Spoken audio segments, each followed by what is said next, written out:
জীবনে একটা স্বপ্ন ছিল ভাই, যে বিদেশ গিয়ে যদি 50,000 টাকা স্যালারি একটা কাজ পাইতাম আর মায়ের বাপ জীবনে যত সমস্যা যত অভাব সব দূর করে লাইতাম।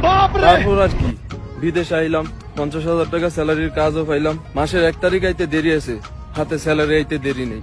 হাতে স্যালারি আইতে দেরি আছে ভাই, শেষ হইতে দেরি নেই। আর মায়ের বাবা আমি এইটাই বুঝি না, আমি যে একটা মাস গরুর মতো খাচ্ছি, আমার হাতে যে স্যালারিটা আইছে এটা তো আমার কাছে কয়দিন থাকবো না। না, এটা আইবো, আই নগদে শেষ হয়ে যাবো। এটা যে কেমনে শেষ হয়ে যায় আমি এটা কিছুই জানি না ভাই।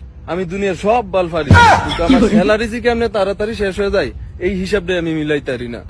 প্রত্যেক মাসে চিন্তা করি যে এবার স্যালারি আইলে কিছুটা বাড়িতে দিমু, বাড়িটা নিজের কাছে সেভে রেখে দিমু। সৌদানির উপর স্যালারি তো আইয়ে লগে আরো কটা সমস্যা আইয়ে, এই সমস্যা মিললা আমার স্যালারিটা খেয়ালাই গিল্লা। কি কমু দুঃখের কথা ভাই, যতই চিন্তা করি যে এই মাসে স্যালারি আইলে কিছু টাকা সেভে রাখবো, সেইবার করতে পারি না ভাই, সেইবার করতে পারি না।